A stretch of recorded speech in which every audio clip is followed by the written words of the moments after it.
Good morning, everybody. It's Friday morning. It's 10 a.m. and that means it is Philanthropy and Focus Day. So what's special about this program is, well, let me tell you where I'm coming from. First of all, it's your buddy, Tommy D. I'm coming to you as always from the top of my house. That's right, the attic. I've been in the attic now 320 days. But who's counting? Well, I guess I am because it's on the calendar downstairs and I see it all the time when I'm in the kitchen. So, if you've plugged into this program in the past, that I am incredibly passionate about the nonprofit sector and all the work they do. I was drawn to this sector. I feel that often the sector goes unrecognized, underfunded, and overlooked. And my answer to that problem or challenge is Philanthropy and Focus. And that's where we are. We are on Philanthropy and Focus every single Friday morning from 10 a.m. Eastern Standard Time till 11 a.m. I will interview a nonprofit executive leader. I will interview them to find out about where the organization came from, the genesis of the organization. I want to find out some of the challenges maybe early on, because some of the folks that will plug into our programs are starting grassroots nonprofit organizations and can use those kind of, oh, is that how it happened? Or is that what you did? Those kind of stories. Those are important. And then we're going to talk about the programs. Really, what are the programs that organization offers? How do they make an impact in their community? And ultimately, I want to find out, what is the future of the organization? Where are they going? How will they evolve and continue to add value and make an impact to the communities that they serve? That's what it is. This is not a Tommy D show, although most of my life is the Tommy D show. This is not the Tommy D show. This is about talking to these nonprofits and using my platform to help get the word out, get the message out. So today I have a special honor. And I'm going to read my friend, Dr. Tesa Fitzgerald's bio in a second, but I have a special honor having Dr. T with me today. Dr. T, just hit the mute button when you get a chance so you can come off mute when we're ready. You just hit the one up in the, there you go. You're all good. All right, so I'm going to just quickly, before I even have Dr. T say good morning, I'm going to read something because I think it's important to set the stage of where we're going today. So in 1986, Sister Tesa Fitzgerald, CSJ, helped develop a home in Long Island City, Queens, for children whose mothers were incarcerated. Our children, and I always say spelled H-O-U-R, our children was born from the realization that the mothers she was visiting would need additional support if they were to successfully reunite with their children after their release. In 1992, Our Children was incorporated and is now a leading provider of prison and community-based family services for incarcerated and formerly incarcerated women and their children. Sister Tesa received her bachelor's in education from Brentwood College, her master's in education from Queens College, right? Queens, favorite county, best borough. I'm going to get myself in trouble with the other boroughs now. Sister Tesa is recipient of many awards and honors for her work with families involved in the criminal justice system. In 2015, she was awarded the Cross Pro Ecclesia et Pontifice, and she has been named the TIAA Difference Maker in 2018, winner of the Renewal Award from The Atlantic in 2017, the Opus Award in 2014, White House Champion of Change in 2013, and a CNN Hero in 2012, and is one of the top 100 Irish Americans by Irish American Magazine. Super excited. I mean, that's a big deal to have you on my program, Sister T. It's so cool. Prior to starting Our Children, Sister T worked in the Office of Catholic Education for the Diocese of Brooklyn. See, now I am in trouble because Brooklyn's in the house and I was already talking about Queens. And she served as a school principal through various elementary schools throughout Queens and Brooklyn. Sister Tesa Fitzgerald, welcome to Philanthropy and Focus. I like to say welcome to the show. Thank you, Tommy. And I'm very grateful for your passion for the work that I do, and certainly for all the work that nonprofits do across our city and our world, because you're right, we are the bedrock of change from the grassroots up. So I'm honored to be here today, and you sort of gave a good broad overview of where the genesis of Our Children. But in 1986, the need was made clear to me and to four other sisters of St. Joseph about the plight of children whose mothers were incarcerated. And that really was largely due to Sister Elaine Roulet, who really is my heroine.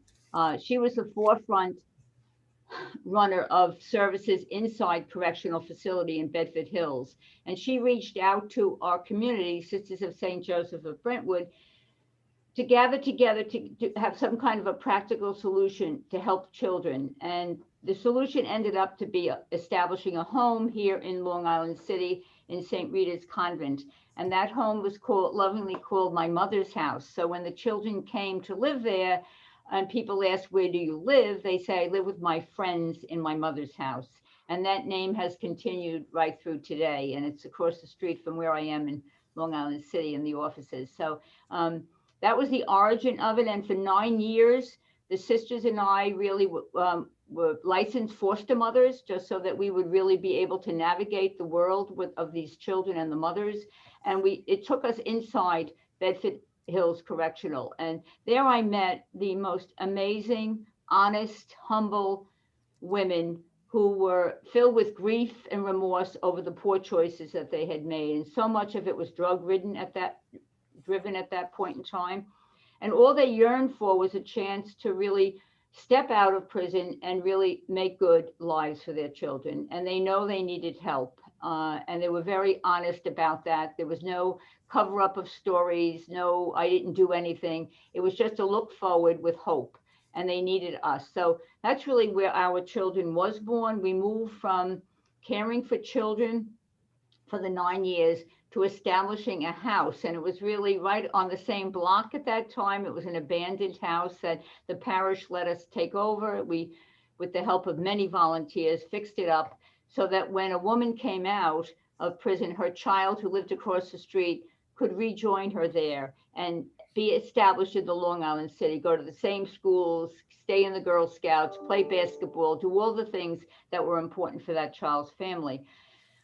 But it also became a bigger issue because as the numbers grew, the need grew. And so again, I always look at the origin of our children, and the name is significant. The HOUR really highlights what we do and do from 1992 to the present day, that the lives of the children we serve are governed by the hour their mother is arrested, a very significant hour that they're allowed to visit, whether it's in Rikers Island or at the state level, and most importantly and happily, the hour of reunification, when they can begin as a family and move forward together in the world. So when we started our children, we were very attentive to the basic needs of people, women and children. And again, it revolved primarily around a home. Everybody needed a safe place to come together to say, we can do this, and we can do this in community. So our homes are based on a communal model where we have either 8 to 10 families in one house,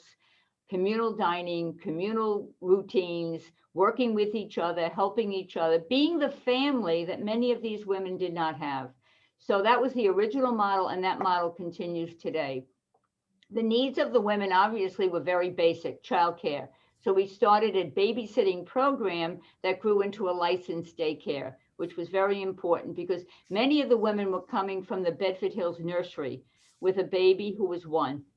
And our first house, and then had, I think, about 3 babies in it.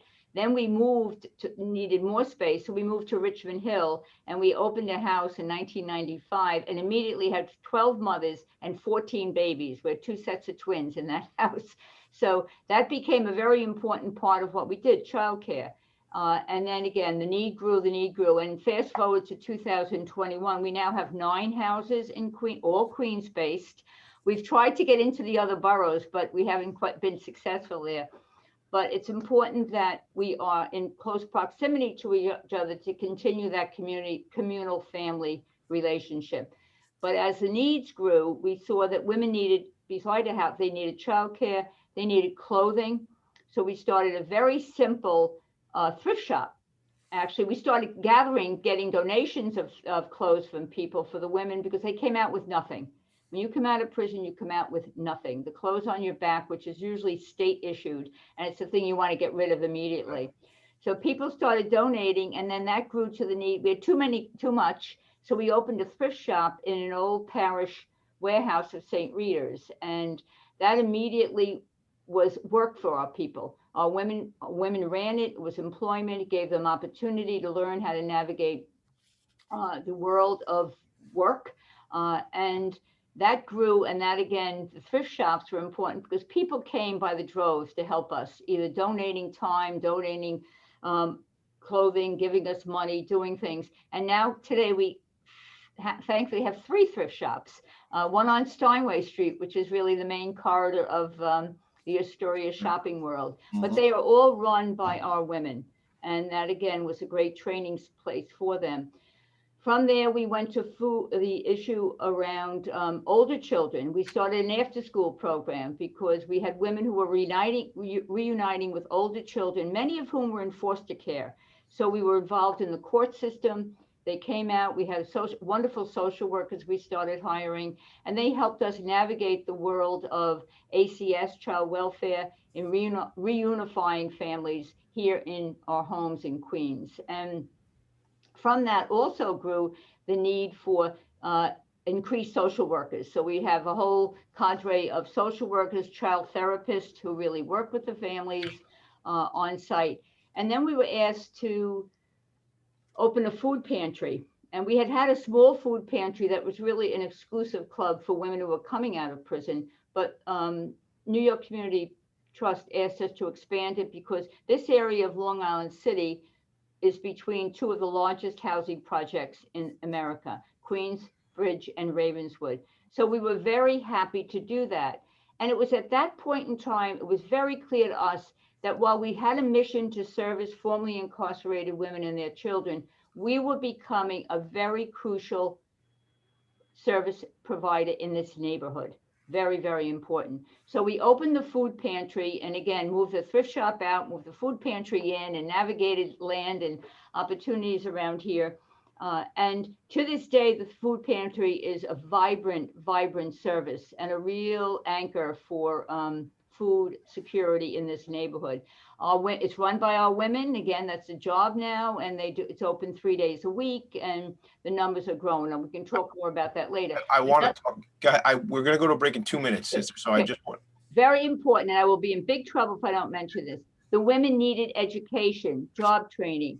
So we are now an HRA-approved job training program called Our Working Women Program that get women ready for the workforce, get them basic education, higher education, soft skills, hard skills, so they are ready to take off. And we have success stories to tell and to be proud of. And we're going to hear about those too, because that's what's exciting about this. I hate to stop this and take a break, but guess what? You just set the stage so incredibly well that if anybody leaves to go get a cup of coffee, they'll be back in 2 minutes when we come back, because we're going to dive right into all these great programs. I'm excited. The hairs on the back of my neck stood up 4 or 5 times throughout your introduction there. So we are going to take a quick break, come back for a conversation with Sister T and Tommy D here in the attic. I'll see you guys back in 2 minutes. What a team. Thanks, sister. Listening to Talk Radio NYC at www.talkradio.nyc. Now broadcasting 24 hours a day.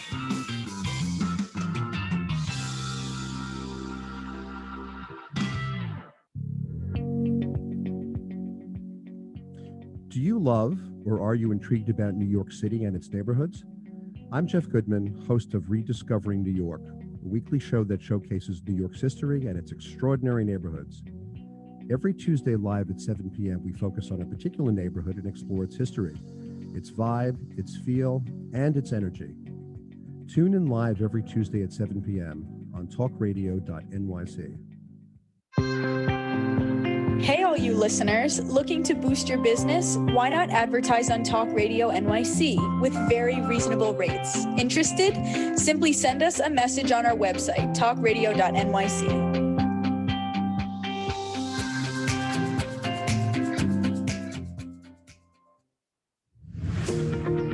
Hi, I'm Graham Dobbin. Join me every Thursday evening for the Mind Behind Leadership here on talkradio.nyc. We speak to people from business, sport, military, and politics, all around what makes a great leader. The personal experiences of what's worked and, maybe more importantly, what hasn't worked. So that's 7 o'clock every Thursday evening, the Mind Behind Leadership here on talkradio.nyc. Listen to real stories of real leaders. You're listening to Talk Radio NYC. Uplift, educate, empower.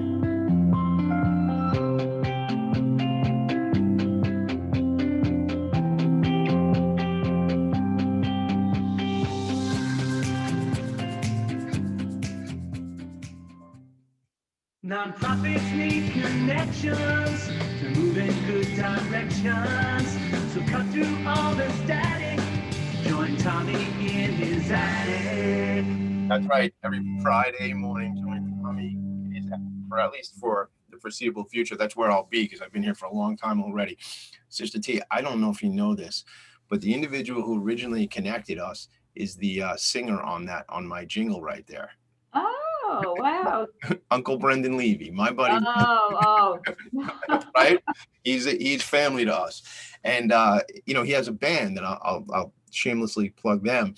They have a band, and they used to be called The Goods back when they were young men. Now they call themselves Damaged Goods. So I love to I think they should be Treasured Goods. Treasured Goods. They changed the name. Brendan, I know you're out there Goods. listening. Treasured Goods. It's a new name for the band. It's just so special, the connections. And I thank you, Brendan, for originally introducing Sister Tesa and I. So sister, let's go into programs. I mean, I have notes just from that first session we had together. It's like, where do we start? Do you want to start with the pantry? Do you want to, because I mean, in our little kind of chat earlier today, that's what we were talking about. Sure. I mean, again, we know the need for food insecurity in our nation is dramatic at this time, and it's really not going away without really significant efforts on many, many levels. But for us here, our food pantry was always a stable source of food for residents who were struggling. But with COVID, the need has just escalated, and we see people on the lines that it's just, their stories are tragic, they're real, but they're looking for us really to help them get through this until there is a better way for them to move, whether it, jobs, et cetera, et cetera. So we are seeing an enormous amount of need. We also are giving out more than food. We've tried also to give, again, through donations of people. We've had all kinds of clothing. We have coats. We just had a huge donation of new coats, and we gave we have them over in our warehouse where people get a voucher on the food line, go over and get a coat that fits in dignity. You're not trying it on in the street. Right. The hats and gloves and toiletries and basic needs and diapers. Families are coming all the time looking for diapers for their children. Things that are very costly. And when you're on a very tight budget right now, you have to make choices. You don't want to make a choice between putting food on the table and then other necessities of life. So we're very grateful. We have some of the restaurants in the area have stepped up and offered food. They've come and given hot meals to people, because ours is a grab and go now. It had been a client choice, but because of COVID, we have to hand to bed, which we're not thrilled with, but that's what we have to do. So we always try to give something in addition to that. We gave puzzles for a few times. People love puzzles, art activities, gifts for kids. At Christmas time, we were able to give toys away for children. So we're really very attentive to what the people are asking for. And then we outreach through New York Cares or through, Queensborough President's Office has been incredibly generous to us to give needs, to service the needs of our families. And that's there, and it will be there forever. I want to ask you a quick question about that, because I always give my guests the opportunity at the end of the program to share contact information and things like that. But I feel like if somebody's listening in now and they say, hey, look, I'd love to be involved with that. I'd love to donate. Who, if they want to donate, whether it be a local restaurant that wants to get involved, if it's just somebody who is philanthropic and wants to, who do they contact first, sister? All right. Kelly Phelan is the director of the food pantry, and she's a dynamo. Once you get hooked onto Kelly, it's a lifelong commitment. It's a forever. And, she'll make that happen along with the people who work with her. And again, we're aligned with the city agencies too. The food bank, City Harvest. It's all about relationships and partnerships. Nobody does any of this alone. And when you get, and the Queens Chamber of Commerce, Long Island City Partnership, we are all in this together. And that's not just a cliche. It's lived out day after day here in our children. Yeah, I listen, if I call myself, as a cute thing, the nonprofit sector connected, but that's just because I agree with you incredibly that it's all about relationships. It's all about who we know, and it's all about how collaboratively, I say a lot of times, 2 + 2 in math, maybe that's 4. Well, no, I guess it is 4. Not maybe, it is 4. But in networking math and collaborative, creative math, to me, it's some exponential number much higher, because I mean, and from your background, you get this. The more we can be together, the more we can collaborate, the better we are as a connected unit. I want to hear about, just from the pantry perspective. I was just telling my children this the other night, especially in the last 12 months.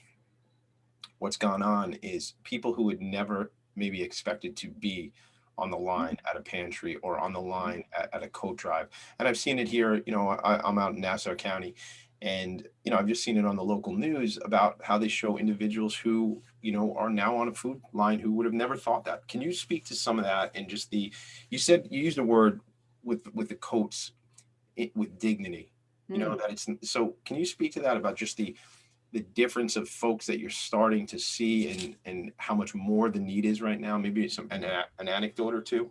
Well, again, every day when the line starts, we make sure that our staff and volunteers have conversations with people, because, people are standing there. I am sure some are saying, I hope no one sees me, or, I'm ashamed. There is a sense of guilt sometimes, and we experience that. So conversation, one-on-one, eye to eye, can help that, and say, we understand, we're here for you. We get it. What else do you need? What can you, how is your family doing? How's your health? So I think that's a crucial piece of it.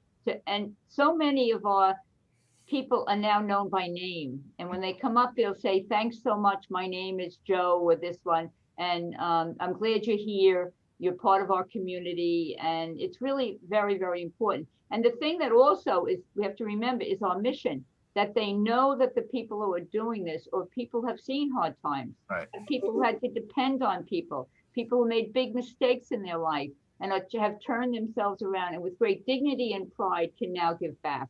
And that's the message. And many people will say that to us. I'll make sure when I'm out of this predicament, I come back and donate here. And what more can you do? No, that's special. It's really a wonderful transformative moment for everybody involved. And no one's better than anyone else. I love that. And just speak to that a little deeper, because I think I know what you mean there. But you're saying the women who have been served by our children historically are either coming to work as employees of the organization or are volunteering. Expand on that if you could. Well, again, that's the idea. In life, the best things are when you are helped, that you can feel a sense of gratitude. And I think the attitude of gratitude is crucial for all of us in life. And they're encouraged in many ways to do that, whether it be in the communal setting where someone comes in from prison. We welcome people in. We welcomed a lot of people during COVID. I mean, people were released in large numbers during COVID. We had actually like 5 women from the prison nursery come out with babies. Well, when you come into a new environment, that sense of welcome, and it's going to be okay, and how can I help you? It's giving back in the communal setting, and then you take that out to the work training program where somebody says, don't worry, I'll help you learn how to navigate the buses to get, or the subway system, or however else they need, the neighborhood, to learn the neighborhood. And as that grows in life, and then you teach those values to your children, then we're going to create a society where we are not one better than the other, but we're here to serve and be supportive of people in good times and in bad. And at the end of the day, Tommy, that's the value that is most lasting. That's the value that matters, that we know that we are doing kindness, small random acts of kindness, however you want to say that, to people. And whether you're rich or poor, that attitude is lasting. Sister, I sometimes I get all on my high horse about just what you said there, because man, if we could just, as a society, as a race, as a planet, if we could just remember that and just be able to be there and be compassionate and find ways to help and find ways to make an impact. And that's why I wanted to do this program, because I want people to realize the great work that's out there. And it's not just about going out and making more money to buy more stuff. No. It's not. It's. I had a father, and I didn't know who he was. He came down to our office here, and he had his 2 kids with him. They were all masked, and they had bags with them. And he said to me, sister, I got up this morning, and I wanted to make sure my kids understood all that they had. And he took them to the supermarket, and they picked out all the things that they liked. Not that were cheap or whatever. Right. And they bought those and brought them here so that other kids who didn't have all the wealth that they had could benefit from it. And I said to him, you deserve a gold star. You're not teaching by words, you're playing by example. And the kids were so happy to have done that. And over the course of the past months, endless times, boxes arrive with clothing, or people walk in the door or leave bags of food all around, or send money. I mean, so that they could support the efforts that are here for the people in the neighborhood. And again, to catalog that is just worth a lifetime of goodness, really. That man, and I will say, my wife and I try to do similar things as best we can, because it's the practical nature of them actually touching the food, taking it off the shelf, carrying it, delivering it to Long Island City, where that, in my opinion, sets a lifetime of habit. That is something, where you go, well, that's what we do. That's part of what we do. Part of our, some people do this, they add value this way, they work in the soup kitchen, whatever. So that becomes, a 9-year-old sees that, and when he or she is 29, they're making that, right, and you do that, and it sets these things, in motion, good habits or bad habits, right? So you try to put as many good as we can. I want to go into what. I do a lot of work with organizations, and have had some on the program already that are involved with and focus on the intellectually and developmentally disabled. So in that community, vocational work is incredibly important. I want to talk about that, and we're actually we're gonna go to break in like 1 minute. But when we come back, what I want to do is I really want to focus on the vocational and the housing. So tell me those stories when a woman comes out of Bedford Hills, for example, and what that looks like, how does she engage with those programs, and I'd love more stories, because to me, I wrote it down before we started. Stories change lives, right? That's what you said when we were in our little green room here in the attic. So we're gonna come back in about a minute or two, and let's really focus on those programs, what it looks like when she comes out of incarceration and kind of reacclimates to society. Okay. Okay, very good. I just have to say that 3 times a week in our thrift shop at 36th Avenue, a group of developmentally delayed adults come, and they help sort shoes and color code racks of clothing, etc. And they leave like they just, again, they perform the greatest feat in the world. And they did for them and for us. There's 2 major things I want to check the box with you there, because that collaboration is what I'm all about. I love those stories, and I can, if there's more of that you need, we can discuss that off the show. And the other part of that is those people now have something that they look forward to, and they're making an impact. It's not a hobby. It's something that they're actually doing. They're providing an incredible service. So more to come on that. We'll come back in about 2 minutes. We'll talk about a woman comes out of the system, and what does this all look like for her? What is the vocational side? What is the transitional housing side? So Sister T will be back in 2 minutes, and everybody stay tuned for more with Sister Tesa and Tommy D. Thanks. Thank you. Thanks. You're listening to Talk Radio NYC. Uplift, educate, empower.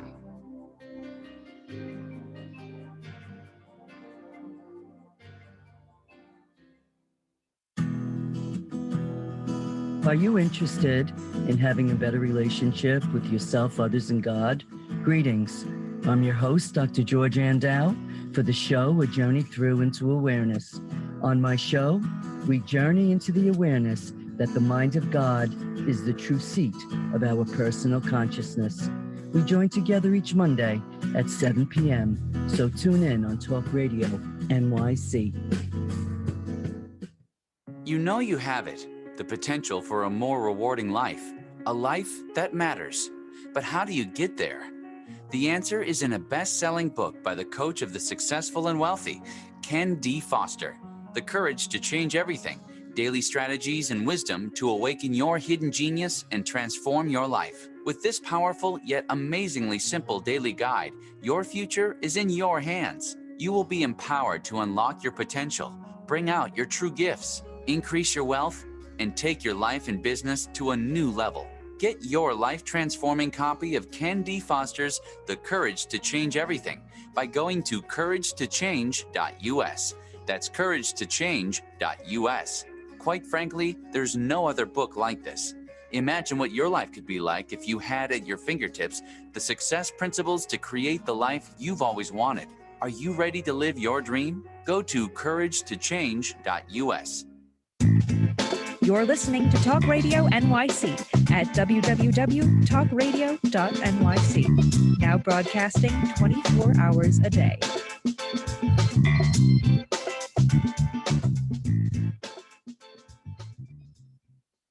Nonprofits need connections to move in good directions.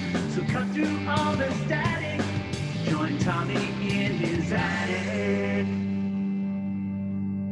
That's right. Friday mornings, join me in the attic. And this morning, if you've been here with us already, you know Sister Tesa Fitzgerald from Our Children has joined me in the attic. So thanks for being here, Sister T. So let's jump right into the programs we started to talk about. Play this out for me.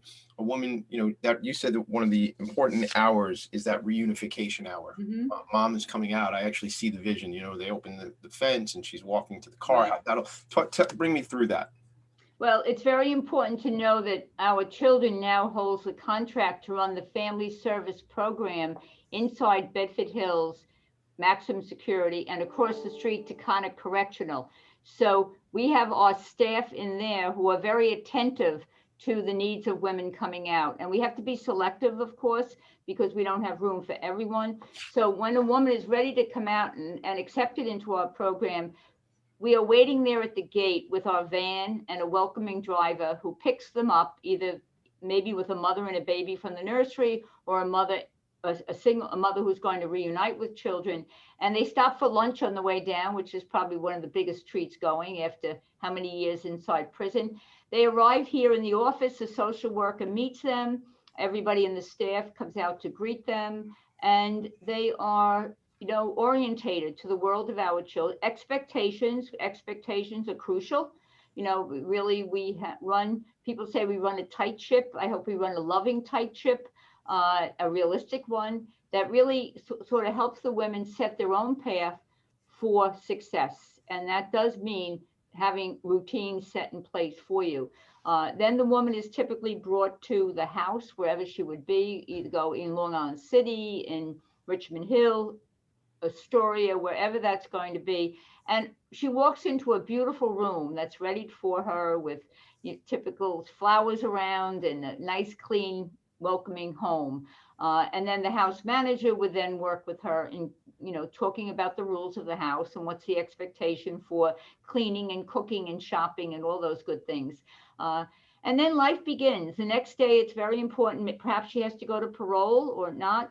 Then she would tie into our working women training program. That is key, because that is where she is going to be realistic about her past history of employment, education, dreams, skills, etc., and what she wants to do going forward. And then a path is set with the training through the Work Women, and they have a whole network of people that they work with. Very importantly, Access VR is a crucial piece for movement through that. And we've had women so successful in that program over the course of the past 20, 30 years, women who have been trained and successfully hired in Con Ed, voice technology, all kind of restaurants or hotel training areas around, Accessoride, you name it, there's a network. And that's the need. If people want to help, that's the need. Open your door to a possible internship for one of our women. Because believe me, when we send our women out to internship, they are trained, because they've gone through a rigorous 5-day-a-week program on site that helps them. But they need that external. They need somebody to give them a chance. So give them a chance. So you guys, let me sneak in 1 second here, sister. So you've heard that here. That's the need. That's what this program is about. What does this organization need? We've now established for 33 minutes the incredible work that this organization is doing. Now I'm asking you, my network, the people I connect with, that's the need. These women have paid their service. They've gone to our children through the training program, and they're ready to work. And they're going to be responsible from the routine and the expectations that have been set out from our children. So you said Con Edison has been involved. Did you say Boyce Technologies? Voice technology has been wonderful to us. And again, because they gave us a chance, and we're willing to give people, over to free internship so they get the experience of work, and we work with them. We monitor back and forth how you're doing. We don't just put them out and say goodbye, good luck. It's a lifelong relationship. And so if you give people a chance to do the work, that's the training. And then they come back, and there's a lot of work, ongoing mentorship that brings them into another world. And then education. We're really good partners with LaGuardia Community College. They've been very good to us. Queensborough comes all the time on site to offer workshops and training programs. So the sky's the limit for possibilities. In the maintenance world, some women have gone to do welding, learn welding inside, cosmetology, all of those skills that give the women a living wage. This is not about a quick fix. We're not into that. We give people time, and time takes change is one of the taglines of the Work Women program. And we're willing to work with a woman until she's really trained and ready to get a livable wage job. And again, most often that's parallel with education. And we allow them to do that because they're living in our homes. We do not have time limits in our houses. And people say, you don't? No, we don't. We don't say in 6 months you have to be ready. We give you the time, and as long as you are using your time to grow your skills, to become a good mother, become a good person in the world, the community in which you live, a contributing member, we give you all the time you need. Some women it takes 6 months, some women a year. We have women with us 2 years who then are ready to be launched securely and successfully into a world, not floundering. They're well prepared to move forward. And that's crucial in any training program. And we're proud of the fact that we don't push people in through a certain time slot. And that same issue with housing, I could go on 5 shows about this. The issue of we have a transitional communal model that get women ready for independent living. But then when they go to find independent living and housing in New York City, we know the story. It's almost non-existent. What do you mean by that? You just mean from a cost perspective? A cost perspective, yes. And also many of our women face discrimination, even though that's not supposed to be. I mean, Right. Well, because they ask, do you have a criminal record? And they admit it. I mean, they say, usually we advise them, say it up front. This is where I was. Right. This is what I've done with my life. I'm ready to move. I have a good paying job. I'm stable, and I have good resources to help me continue to do this. And very often they come back, very despondent. But the issue more so is affordability. And our children has 32 units of its own permanent housing. And then we've partnered with D&F Construction in Jamaica for 26 supportive units, and 13 families are moving in a week. Wow. To beautiful new housing. That's again about relationship. No doubt. I plead with people who are in the construction field and development field, partner with nonprofits, partner with people who can help people transition successfully into permanent living. And that's the issue now in Queens. And I'm constantly on webinars and conversations, Zooms with, stressing the need for affordable housing in Queens. Queens Power is a new group that's up and running, and their whole focus is solely on affordable housing. Is that a business or a nonprofit, Queens Power? Queens Power is a nonprofit. Get them on your show. Yeah, they're really good. Focus is house. And again, we're between the 2 largest NYCHA housing in the country. Yep. And women with a record can't get into those housing.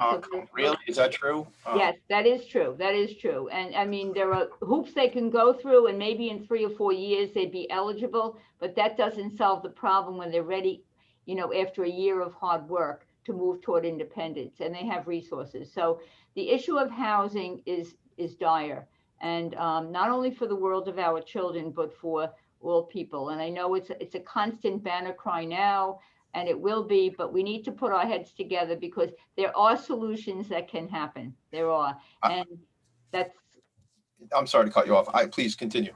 no, that's it. We've got to make it work, because if people don't have good, solid, safe housing, their children are not going to do well in school, their children are not going to do well in the world to come, because that's the foundation and the security blanket. We all know that. We've been there.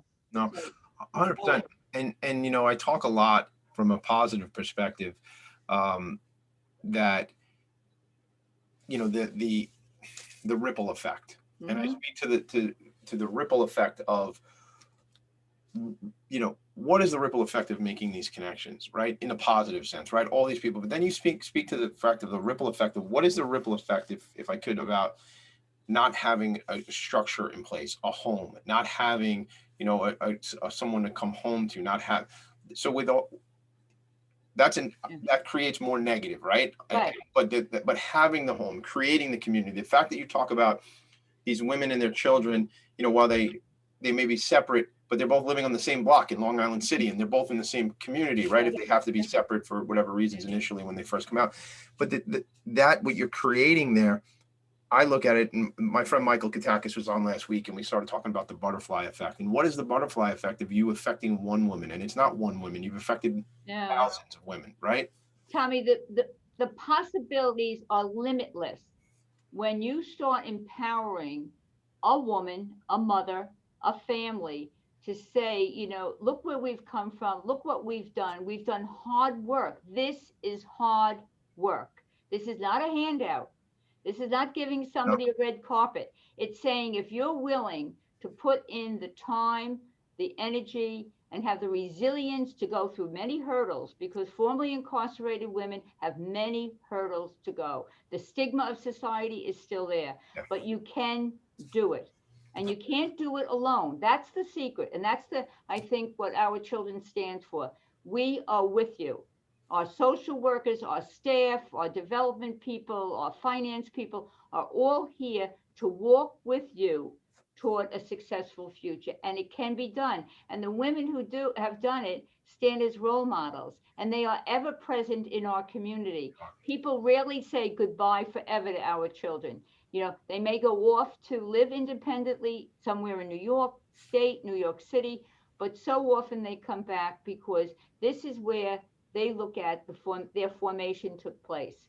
And they knew that it was the secret of sister to sister, woman to woman, family to family, community to community, that gave them the strength to say, yes, I want this and I'm going to do it. And our success rate is extraordinary. And that's not anything to do with me. It has to do with the women, the peers, the staff who have devoted, and the volunteers who have said, we believe in you. And that's the effect that is lasting on their children and generations to come. And it's an incredible story. And I want to ask you, I look back at my other screen here, 1986, 1992, those numbers, are there still women that I can imagine that are still involved with the community all these years later? Oh, of course. Typically we have 2 gatherings, a Christmas party and a trip to Ride Playland, 400 strong, 500 strong. But we're constantly hearing of success stories that have gone on. And, if there's a tragedy, you'll hear from everybody going, the support, we're sorry, remember, etc. So it's still we're family. You become a community of family. And that's really what makes it in our world. And some of us were blessed to have that from the beginning of our lives. Others were not. And that's a reality. Matter of fact, when you find that, that's the hidden treasure that gives you the fertile soil to grow. What more do you need? I'm glad we're recording this, because there's so many little like anecdotes I want to take from you. You love words, I could tell. You have so many great phrases. And I'm not at a loss for them. That's well, that makes 2 of us, and that's why this program is like not about me. Sometimes I mute myself, like literally have to mute myself. But the secret, and I would love for everybody out there, when you're happy and you have a passion for what you do, what gets you out of bed in the morning, is really a blessing that you can't even put a price tag on it, because it is the secret to a wonderful, happy, full life. And really, I've been blessed that way. So why not give back? I get it. I get it. You know, the only negative, if there's any negative to this conversation, is I don't get to give you a hug at the end of this meeting because I feel like I want a hug from you. So here's what we're going to do. We're coming back in 2 minutes. I pulled this off a video. It says, this was a video you guys produced at the end of the year. Sister does not like stagnant water. She likes running water. So when we get back, I want to know what that means from an organizational perspective and really what it means from, oh, we have a visitor. Oh, this is my cat, my wonderful cat, Richie. Hey, Richie. How you doing, Richie? Welcome to the show. We had a horse on the show 2 weeks ago, sister. So this is like a zoo sometimes. So we're going to go to a break. I want to talk about that from a perspective of events that you have coming up. I'm seeing a lot of things on social media talking about things in the community, specific to maybe legislation and things like that. So that'll be our final segment.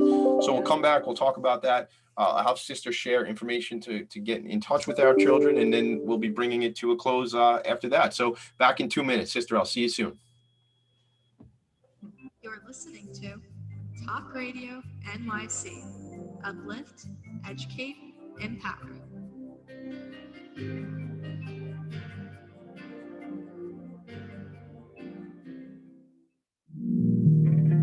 Are you a small business trying to navigate the COVID-19 related employment laws? Hello, I'm Eric Sauber, employment law business law attorney and host of the new radio show, Employment Law Today. On my show, we'll have guests to discuss the common employment law challenges business owners are facing during these trying times. Tune in on Tuesday evenings from 5 p.m. to 6 p.m. Eastern Time on talkradio.nyc.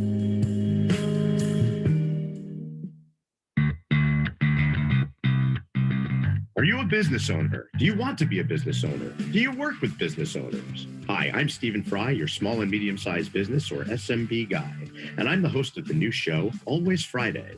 While I love to have fun on my show, we take those Friday feelings of freedom and clarity to discuss popular topics on the minds of SMBs today. Please join me and my various special guests on Friday at 11 a.m. on talkradio.nyc.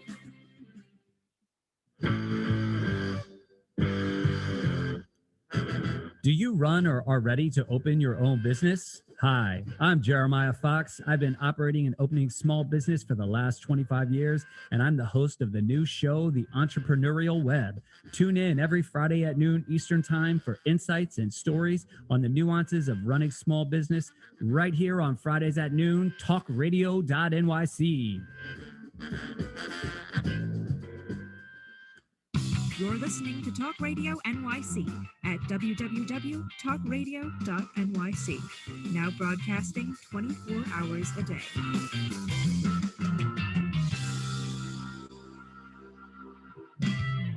Nonprofits need connections to move in good directions. So cut through all the static. Join Tommy in his attic. You know, Mr. T, your cat joined us in the attic. Unfortunately, we're on Zoom because I'm allergic to cats, but it's nice to see Richie with us today anyway. So if you're only in listen-in only mode, Richie the cat just joined Sister T in the He's my assistant. sister's assistant. Very good. Very cool. All right. So let's get to this now. I wanna find out about events. I want to find out what's going on that we should know about, that I can make my public, my audience aware of. And then I said this quick quote that I pulled off a video. Sister does not like stagnant water. She likes running water. Sister Tesa Fitzgerald of our children. What does that mean? Well, water is life-giving. Water is an amazing source of power and possibility. And why settle for anything other than some swirling water that's going to take you into new areas of life? But again, you have to be attentive to needs. And that requires a lot of listening and interactions with people. It doesn't mean you sit in your ivory tower. You get out there on the street and you listen to what people are saying. You go inside the prisons, whether it's the state or at Rikers Island, you hear what the women's needs are and you make it happen. And you know, I also like the imagery of walking on water, because sometimes that's what we have to do to get people to listen to us. And that's really only with the grace of God that happens, obviously. But that's really where we are. And we're looking now at the voices of our women, how they can become more active in telling their story and making real change happen at the legislature's level, whether we're looking at prison reform, which is the whole world is looking at.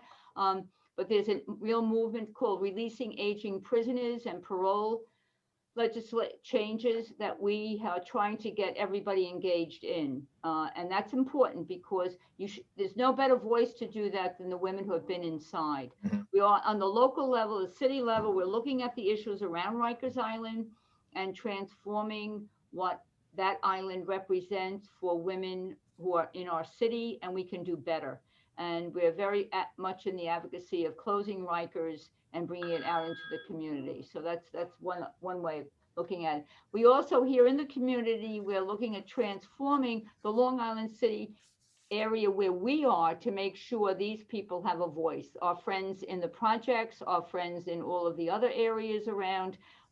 It's a unique place because it is not the Long Island City, and I love that, the other side of the bridge. But we are a unique community here that really needs to stand up and take a look at what's happening in our community, and really pay attention to the poor and the homeless that are really flooding this area right now. How can we be an active voice to help change take place? But again, there's always the issue of housing and housing for our families, help people bringing donations in that can help us give them out to people in need, whether it be through our thrift shop donations, food donations, money donations, that really we don't keep, but we give away. And in giving away, it multiplies. Multiplies, no doubt about it. Isn't that whole thing about, it's called currency, because it's like a current, similar to your water. It's supposed to continue moving. So I just looked over at LinkedIn because I noticed something the last couple of days, and this was just 2 days ago, that our children had posted, join the People's Campaign for Parole Justice Virtual Advocacy Day.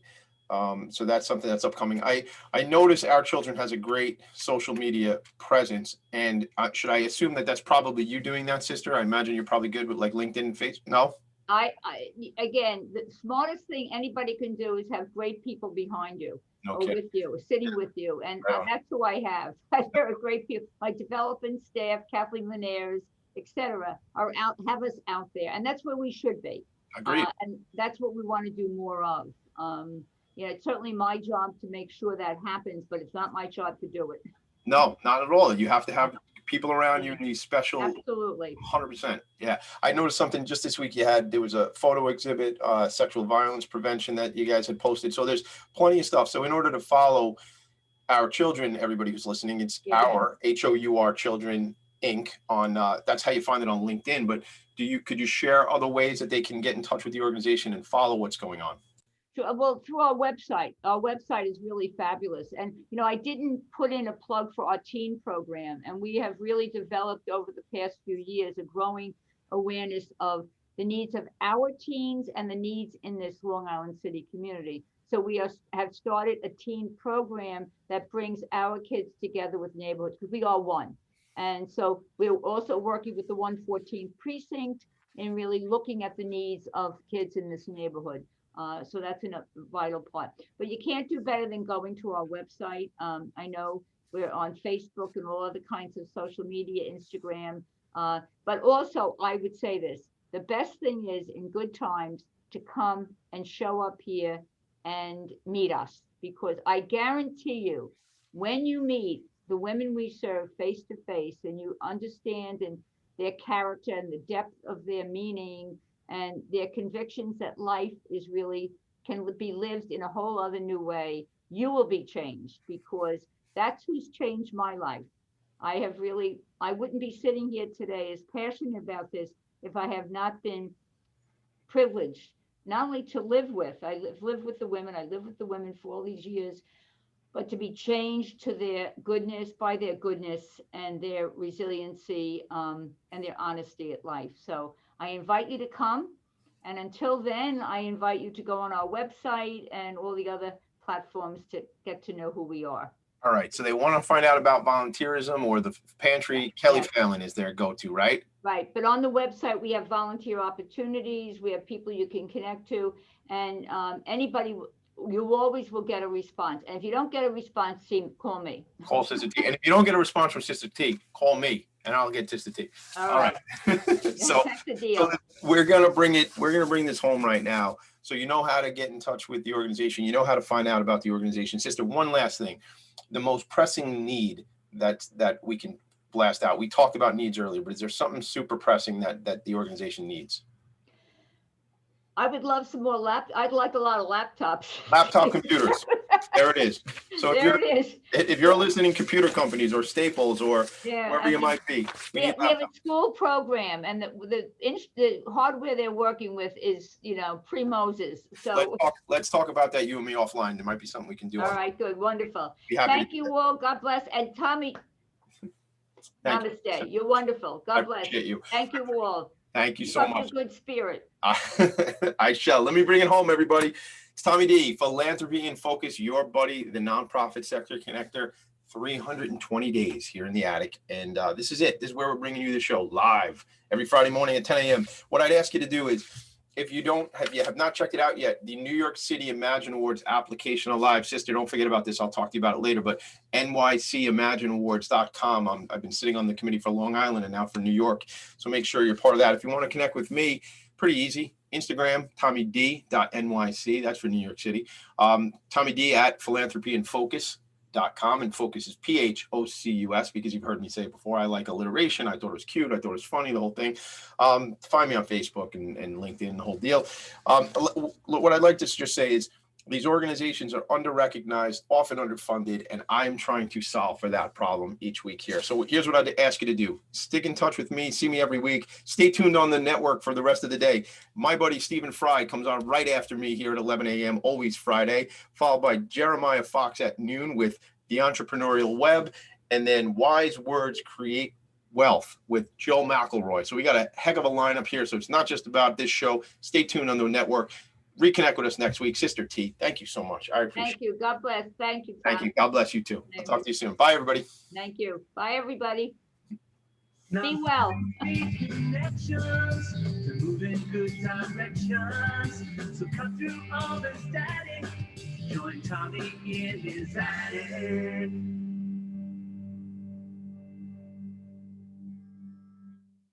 You're listening to Talk Radio